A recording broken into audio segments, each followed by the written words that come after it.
together.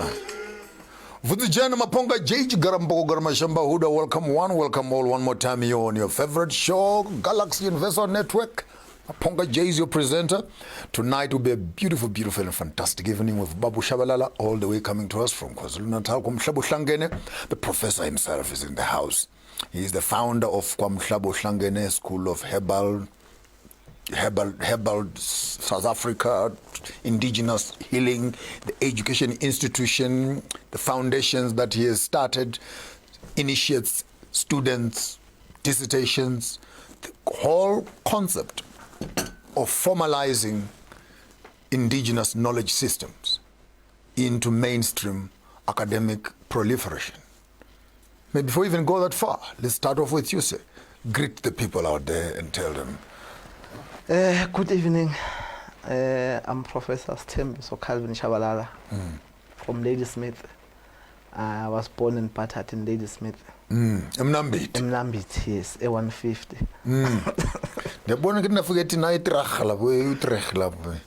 Yeah, Utrecht, it's Newcastle and it's Utrecht.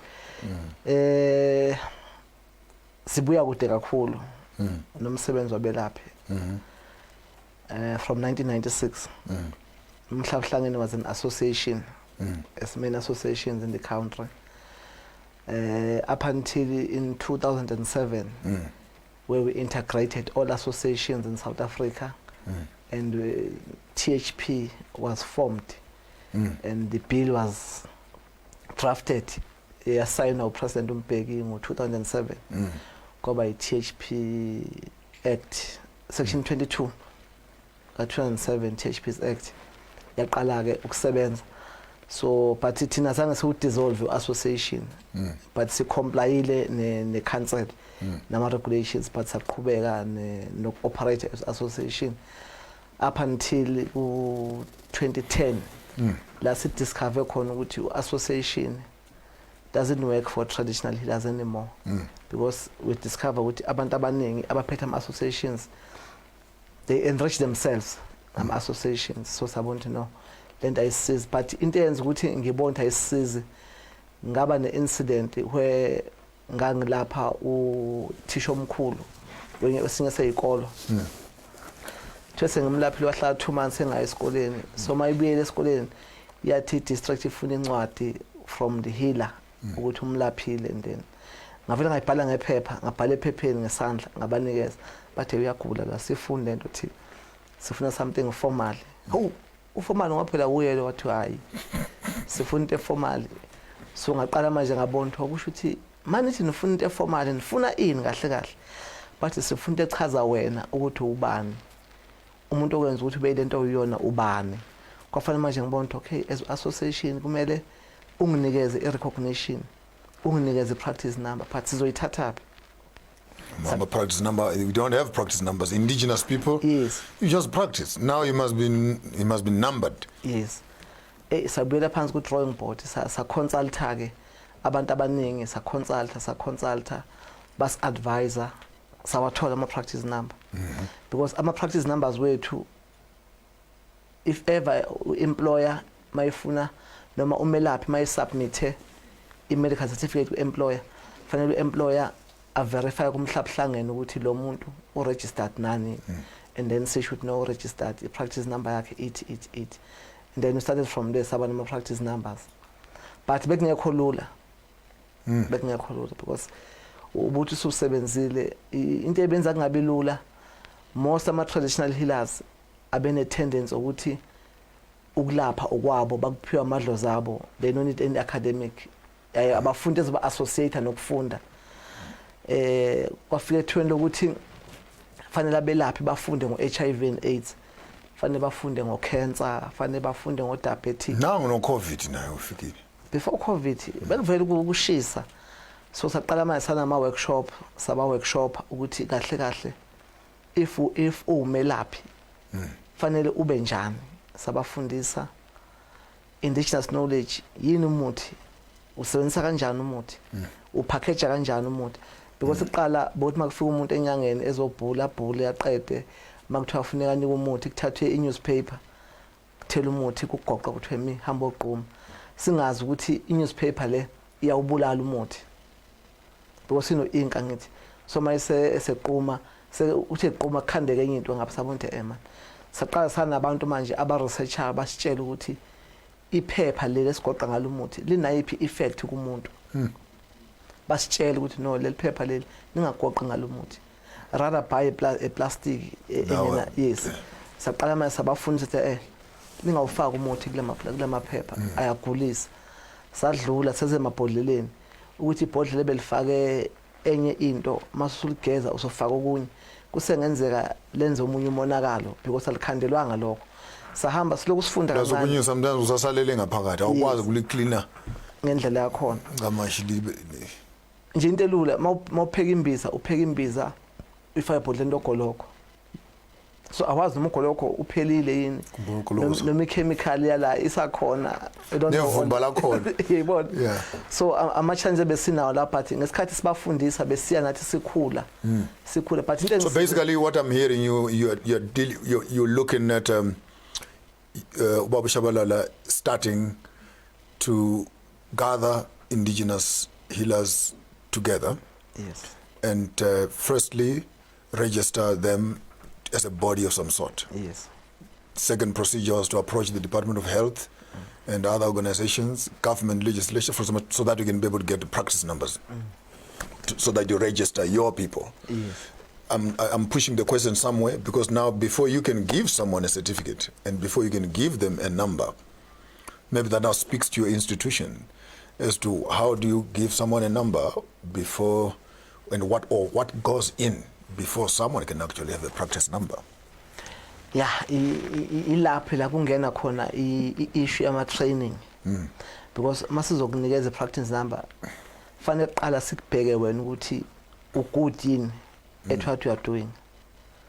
Sik-assesse, after assessing sibe satisfied ukuthi no uyawazi umuthi uyawazi ukusebenza and then sikufaka ku-workshop manje siya ku-workshop ukuthi i-act ithini ngawe as i-traditional healer i-act ithini nge-community. I heard there was once a problem actually with the South African Act where your division is actually falling under Witchcraft Act. Has that been rectified now? Ingako mina ngiyangithi umuntu mekhuluma ngama-traditional healer angisayithathi serious lonto le because leyo nto it falls under i-Witchcraft Act. So njama yesiku democracy we are African doctors. In the act now you are registered as African doctors. No, they haven't changed it yet, but sakhulume nabantu aba-relevant ukuthi sicela bakushintsha. I want us to make noise properly. You need to echo out your discomfort or the delays that be on the legislative framework, because as long as our modern governments are still looking at our indigenous people and they're still classified, though they say it's democracy, but in practice it's not. You are still operating under the Witchcraft Act. Yes. I'm saying in practice. Yes. But practice. In terms of theories of slogans, when we were looking for votes, it's nice to say we're under democracy now, we recognize you as a doctor. But the question is, do the community have a choice now that I want to deliver my child traditionally, or I want to deliver my child from the hospital? If the medical aid organizations are prepared to pay 150,000 to Centum Clinic for the delivery of a child, why are medical associations and insurance companies will not pay 150,000 to a midwife who is in the village, but because a woman can make a choice? And I think this concept of having a practice number could actually work as a way of unlocking some of our indigenous old women, whom I think all of them are multimillionaires, who have never been recognized. Unfortunately, I feel actually tied up because I was born behind my grandmother's kitchen. She welcomed me into this world.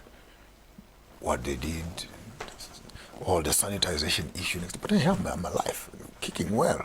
So again, I'm trying to look at how do you respond to the legitimizing of your organizations, registration numbers, conversations with medical fraternities, maybe a bit of legal background, so that we can actually establish the African indigenous healing process, e-state, healthcare, as a fully established with the academics in place, registrations in place, pharmaceuticals in place, midwifery in place, and even schools of initiation, for example, rites of passages, etc. So that that whole community indigenous health sector is actually and it's a multi-billion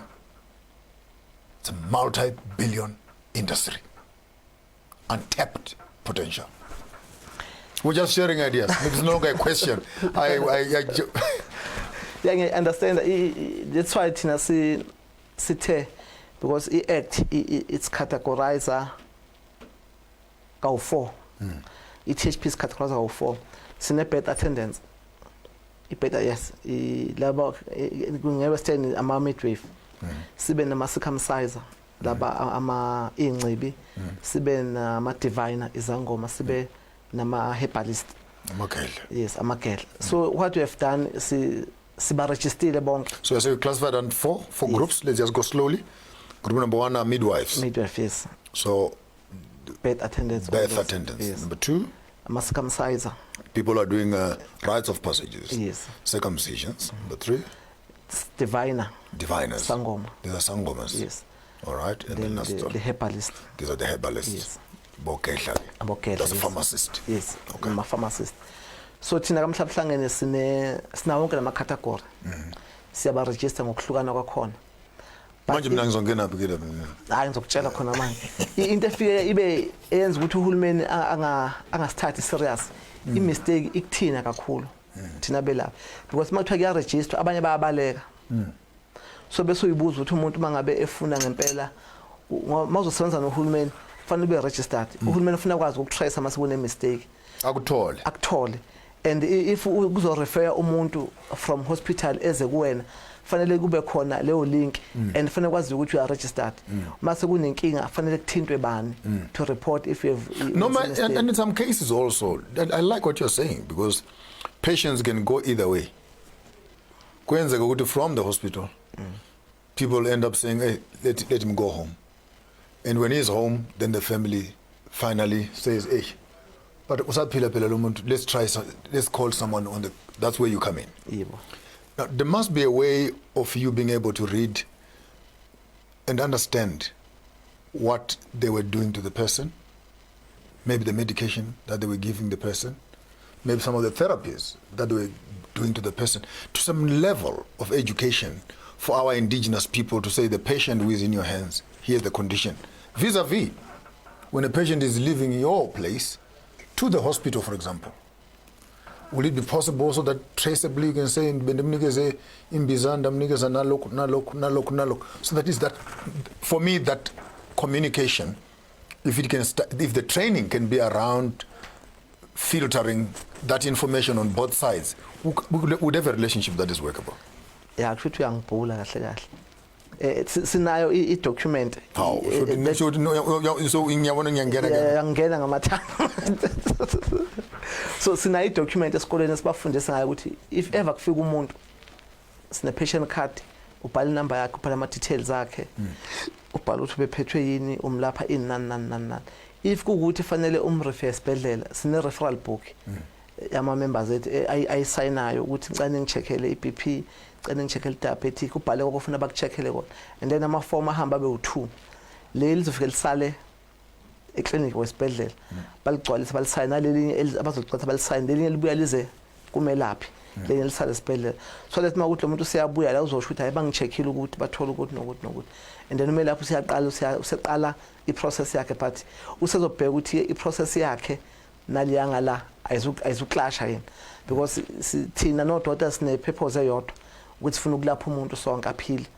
So kubalekile ukuthi thina no dokotela senze into eyodwa lo muntu kuzanjani azosinda but saqala sashayisana omunye wagxeka omunye vele umuntu ngiyasasinda ngoba udokotela uzothi okuphuzile ku wrong nami ngithi umjovo u wrong.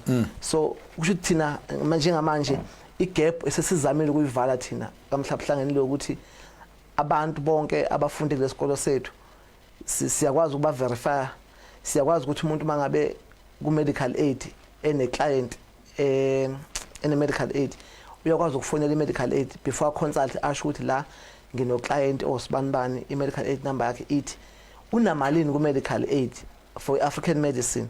Abanye bayasho athi imali consultation for African medicine imali engaka, and then treatment yakhe fanele isuke la ingafiki la ingadluli la, and then siyaqala kumelaphi. So the medical aids are already talking, they're beginning to pay up. Yeah, some of them. Wow, it's quite interesting. Yeah, That's so from last year nje siqalile saba nalo hlelo, so bese bekunikeza inamba ozoclaima ngayo mangabe usuclaim. When you come back after the break, looks like some interesting things happening on the South African space here. Some of our indigenous healers are now able to claim from the medical aids. Let's hear more about how this system is working. Don't go away. We'll be right back.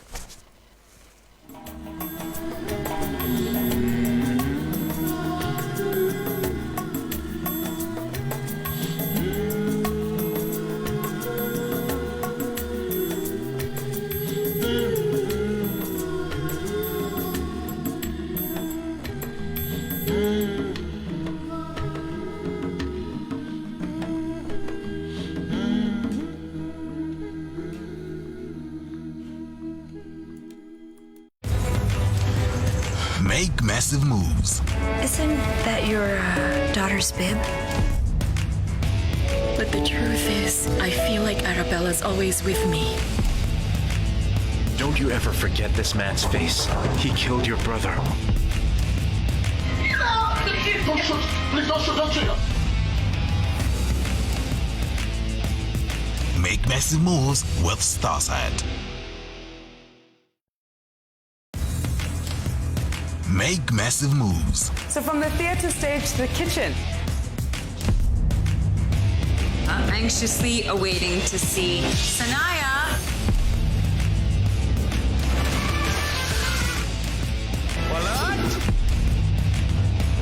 What else is this if not love? Make massive moves with Starside.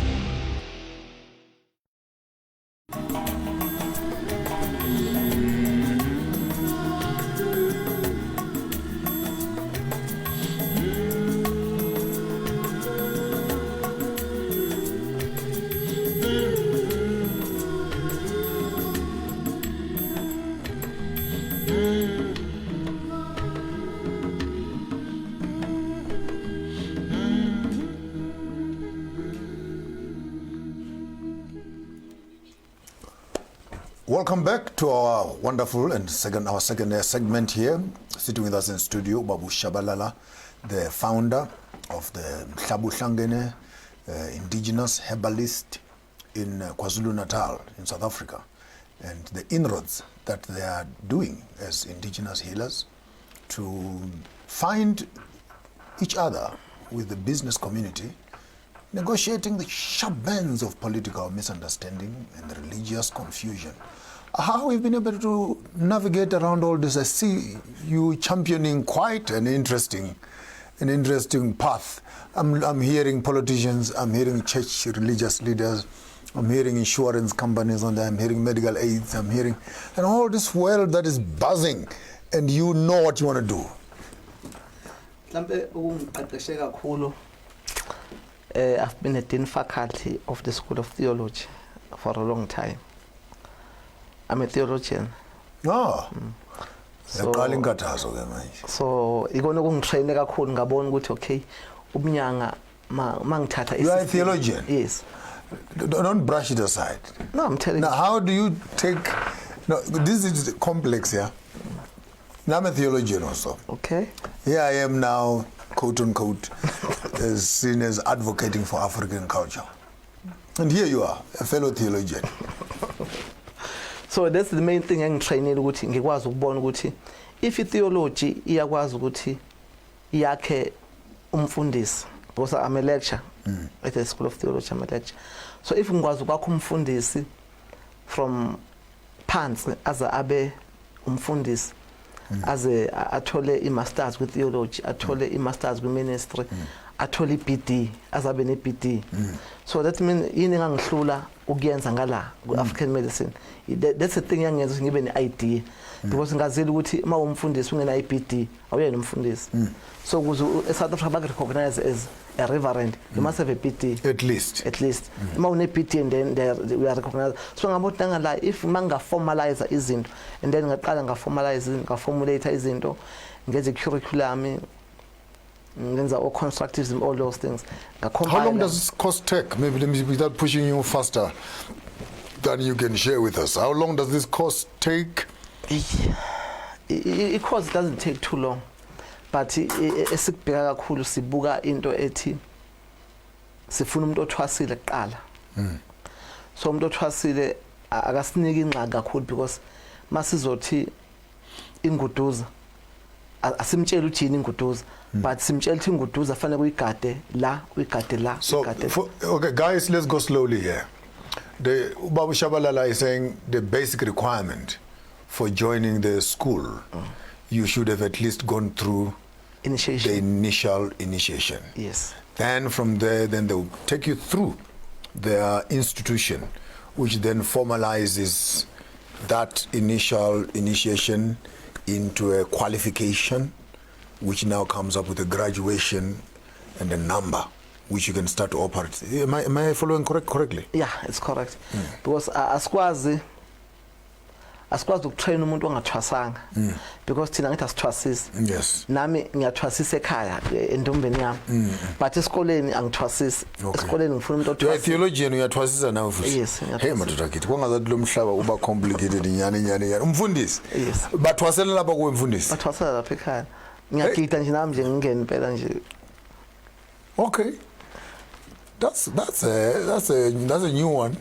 Yeah, I problem ukuthi i-theology siwe sayifunda kabi, sayithatha wrong.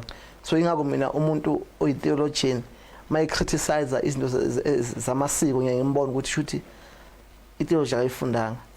Because uma ungena deep ku-theology kunezinto kunama-aspect ogcinwa understand kahle ukuthi lokho nalokho akuhlukana.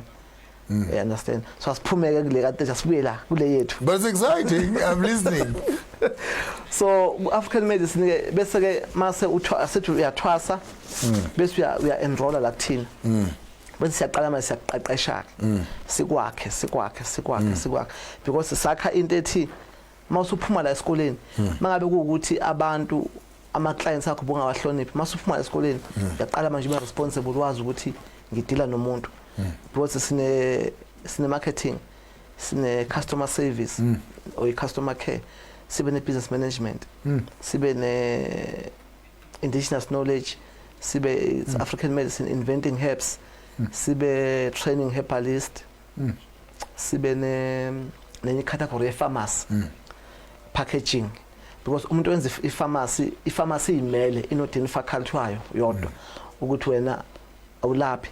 But mina ngiwumelaphi ngifuna ukuzofunda ngifuna inyazangoma ngiyakwazi ukuzolifuna ku-pharmacist or else umuntu owumelaphi wethu mangabe kufanele mhlawumbe lese umuntu une-epilepsy into ze-epilepsy akanazo but uyakwazi ukumrefer kwi-pharmacy yethu ukuthi hamba laphana ufike ukuthi bakunikeze ukuthi nokuthi abhale phansi prescription ukuthi lo muntu umnikeze ukuthi and then abafe bakunikeze ukuthi nokuthi and then bakucharger uyena oshort abakunikeze in because u-pharmacy yena wazi ukuthi umuthi owukuthi wenza ukuthi so lo yama ekuthumela lapha ukuthumela ihamba uthola le mithi. So sicategorize kanjalo ukuthi akungabi khona umuntu owenza yonke into because kuzoba namaphutha. Thina lento ukuthi umuntu ujack of all trade kahle la esikoleni asisebenzisa. Stick to what you know. Yes. Pharmacist Mankela, learn herbs, you master the herbs. Yes. Maybe help me on the top side there umehluko phakathi kwe inyanga nesangoma. Mvubela sibe 4 kubenesanusi kunesangoma kunenyanga. What are the differences there? It's very huge. Isangoma. I'm asking the lecturer today. I'm asking the professor. Isangoma nesanusi into eyodwa. Sangoma and sanusi, what do they do exactly? Babhula. Bahlola. What is bula? If you want to consult, if you want to see your problems or your story, then you go to a sangoma they can throw bones. Okay, so that's the first thing you will be aware that this is Sangoma. Yes. They read bones. Bones, yes. Isangoma this. And then Sanusi also does the same. yes, that's the same. What's the difference between Sangoma and Sanusi? No, same thing. Different words. Just different words. Yes. Okay. And then Inyanga. Inyanga. And then Inyanga is a herbalist. Inyanga ayihloli. Doesn't throw bones. Inyanga ufika uthi ngiphethwe ikhanda. Ikhipha umuthwane wekhanda. Ikunikeza. Phela. And then you go. Ayela. Inyanga le. Inyanga leyo. Is a dispensary. Yes, it dispenser. Ungathola inyanga eshaya amathambo inenkinga le nyanga. Inenkinga enkulu.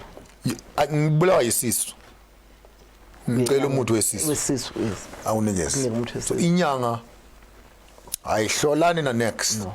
Ilalela wena, listen to you and prescribe. Yes. Excellent. Bese siba nogedla. Ugedla suthatha as a incithabuchopho noma usolwazi. Mawusu ingedla sokuthi uprofessor because uyakwazi ukushaya amathambo. Okay. Bese uyalapha. Umuntu ogedla umuntu mhlawumbe angaqala abe inyanga. Mhlawumbe azamakhambi bese athwasa noma athwase bese ayofunda imithi and then sewugedla lo muntu lo. Umuntu othi mawufuna into yokuspecialize uyakwazi uyakugedla uthi ngicela ungifundise ukuthi uzokufundisa and uzokufundisa indlela ukuthi uzochitha amathambo abunde into akufundisa wona izokulungela yini because ngedla ngoprofessor ngongqondo. yes ongqondo lapho ila bahlala emahlathini la bekuthiwa mawufuna umuthi wezulu uzothola ku ongqondo lapho Bahlala lapha ehlathini lapha. ongqondo ojikelele la bemthini. So at least to be igedla now you need to have an understanding of basically the entire indigenous healing space. Yes. Okay. Because ugedla uyakwazi ukususa izulu. Uyakwazi ukulivimba futhi. So inyanga iyakwazi ukuvala izulu. But ayikwazi ukulisusa. Yayibona? So isangoma singakwazi ukuhlola ukuthi tomorrow ushabalala uzokushaya ngezulu. But asikwazi ukulivimba izulu. Sekufanele uhambe uyenyanga enivimbe ini izulu. So okungenzeka inyanga mayilivimba izulu mhlawumbe ligeje wena lishaye yona.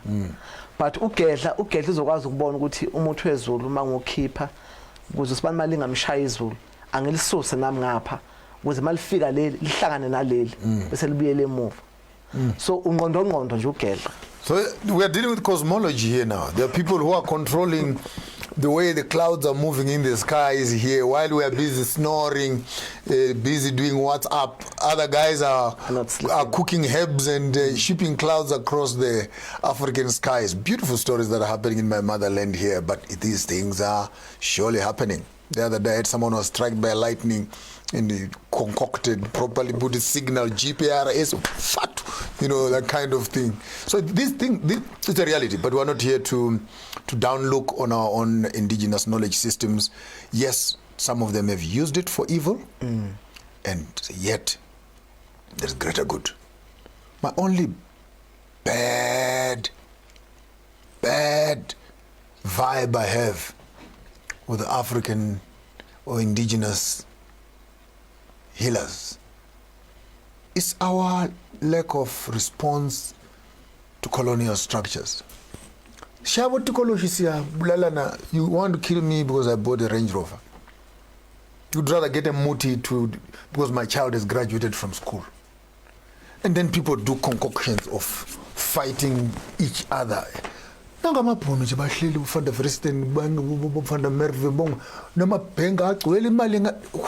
do we use this?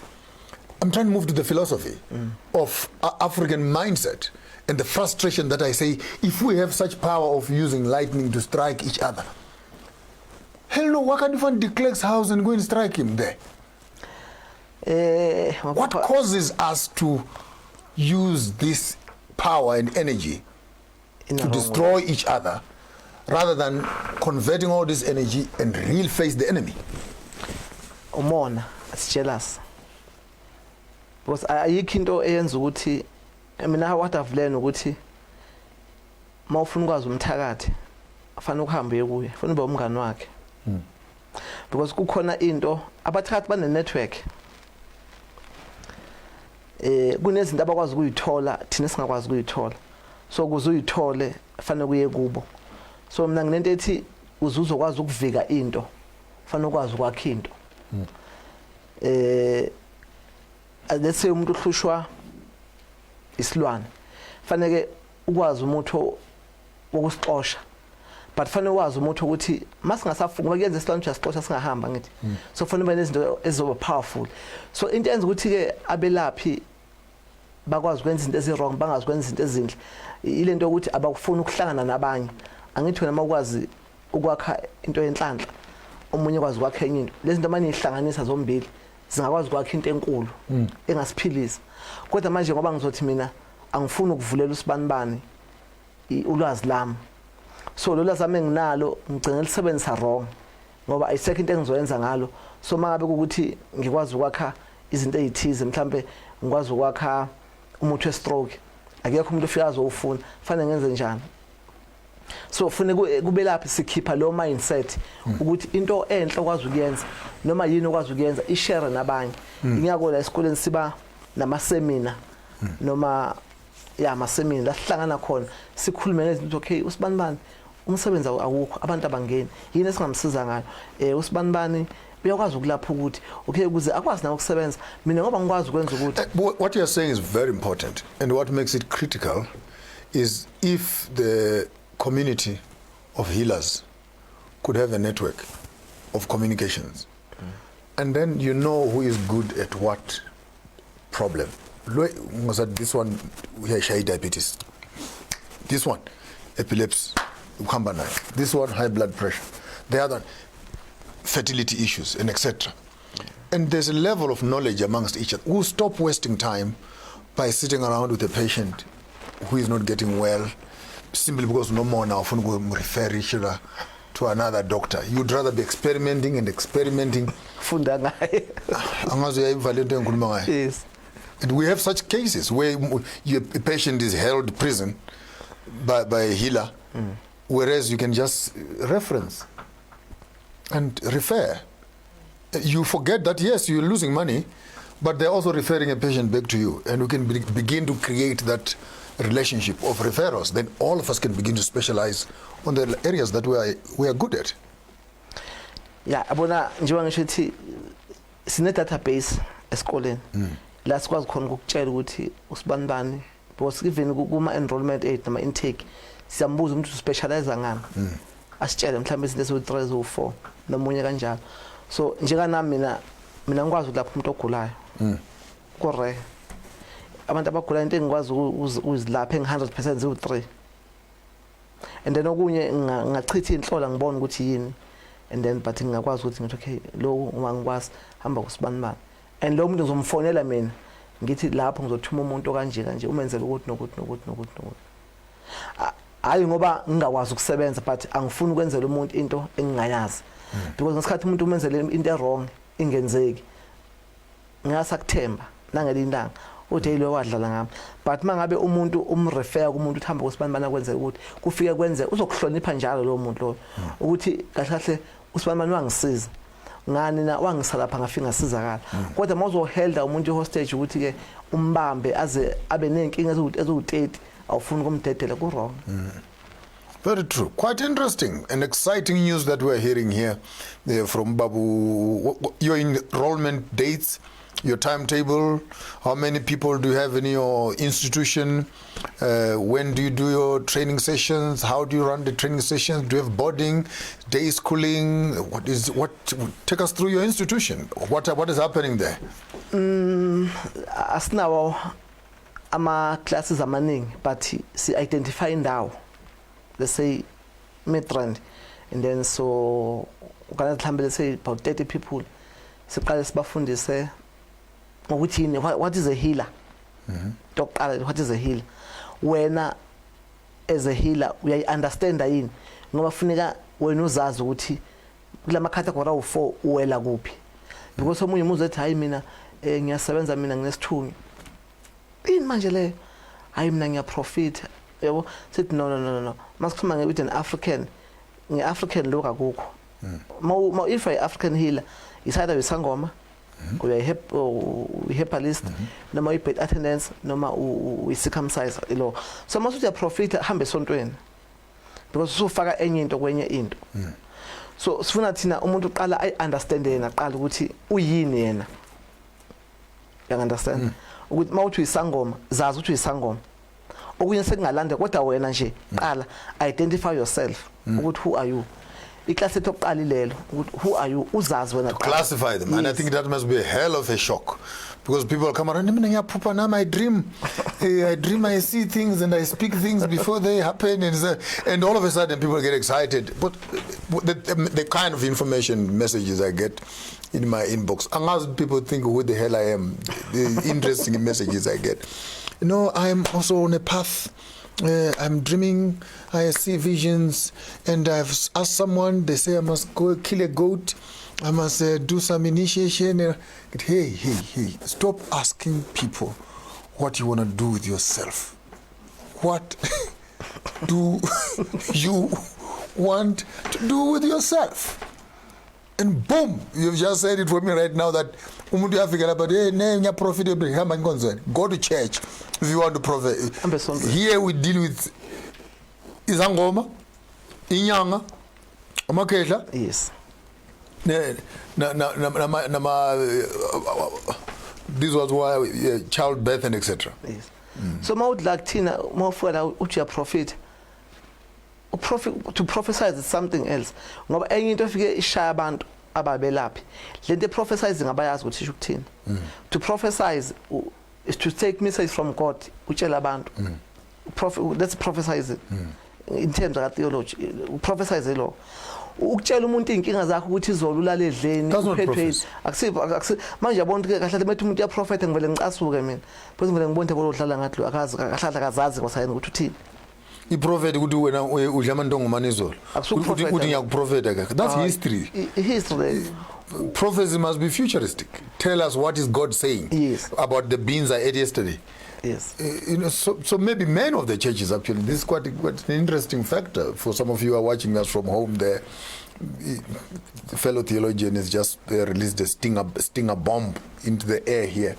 When it says prophecy has nothing to do with you telling me my history. Real prophecy? What is God saying? Pell. Even in the Bible or Isaiah, they were telling people. Says the Lord. Bakutshela ukuthi uNkulunkulu uthi wayitshela isizwe Israel ukuthi uNkulunkulu uthini phela akukho la iza khona akathi khona wena kusasa uzophathwa inyawo izolo obuphethwe no there was no such bengibonile ifele imnyama nomgodo omkhulu abakazi bakusho lo what I remember in the Bible Saul kulahleka imbongolo zakubo baphumele bayifuna isikhathi eside bangayithola I think Samuel 9 utho umunye no man kukhona umuntu kaNkulunkulu lapha owumboni ukwazi ukutshela inkinga zakho yezwa manje umboni which is a foreteller not a prophet umboni that's a different altogether bayakuye bawubuza ukuthi sidukele impondo senze njalo udlo nayi kuzokwenzeka kanje ubatshela impondo bazoyithola kanjani so leyo uthi sithi siya profeta kulungile ngiyazi izwakala kabi kodwa nje iyiqiniso nesiphume abelaphi nje fanele baphume nje ukuthi umuntu sengaprofeta nokuprofeta usiphuma kanye nimbongolo abakazitholi they don't even know where the donkeys are and yet they want to tell us where the world is going. I'm saying people fail to even speak on COVID.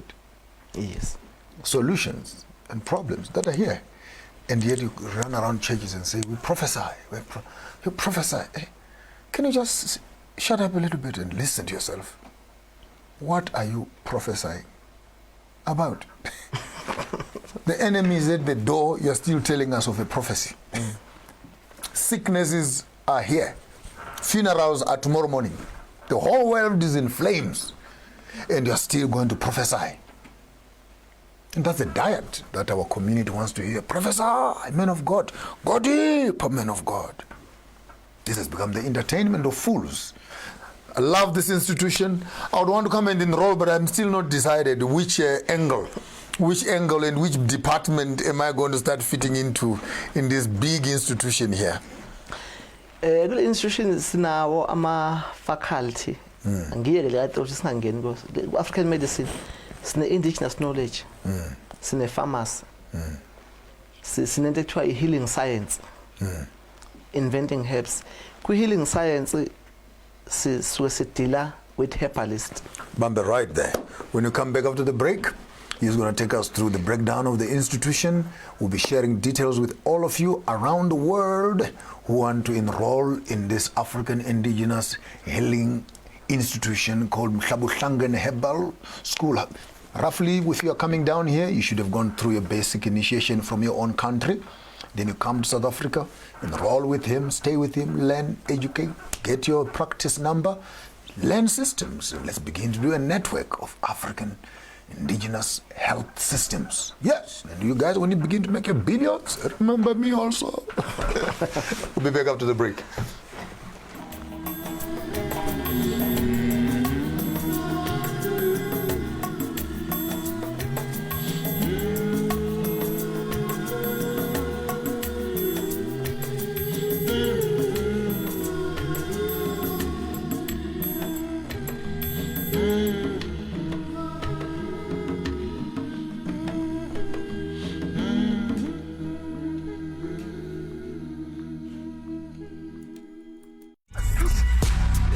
Make massive moves. Picture perfect, you don't need no filter. Another one.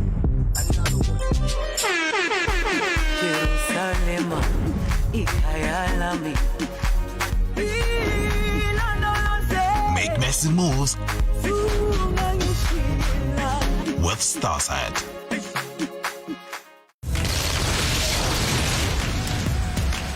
Make massive moves.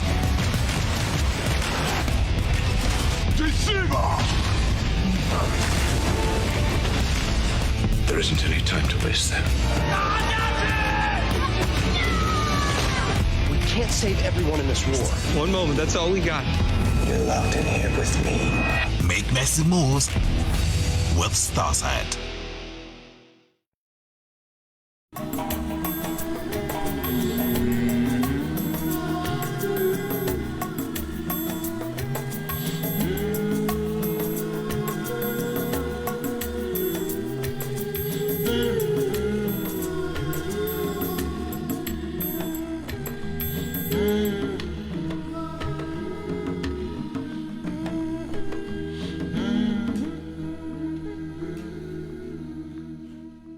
Welcome back all again. Here with us live Utata Shabalala from Mhlabuhlangane School of the Herbalists himself. Here, the full institution, taking us through how he has moved and championed this great initiative of putting together African indigenous healers in one space and beginning to have recognition like a legitimate institution.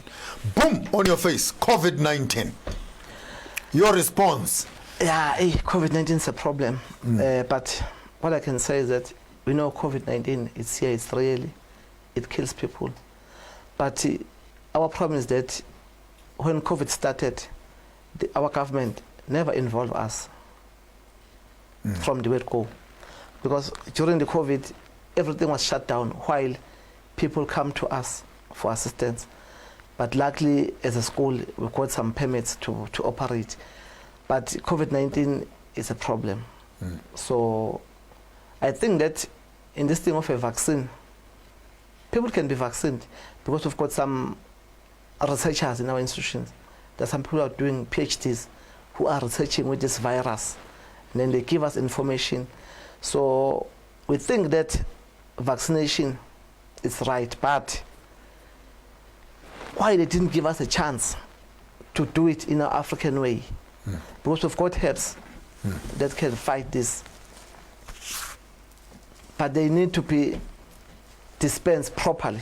Chief, I don't want you to be politically correct. I want you to be responsible. Yes. Would you advise the South African or the African community to vaccinate or not? A vaccine, it's up to the person, each and every individual to vaccine. But in my point of view, if you take a vaccine, you must know the side effects.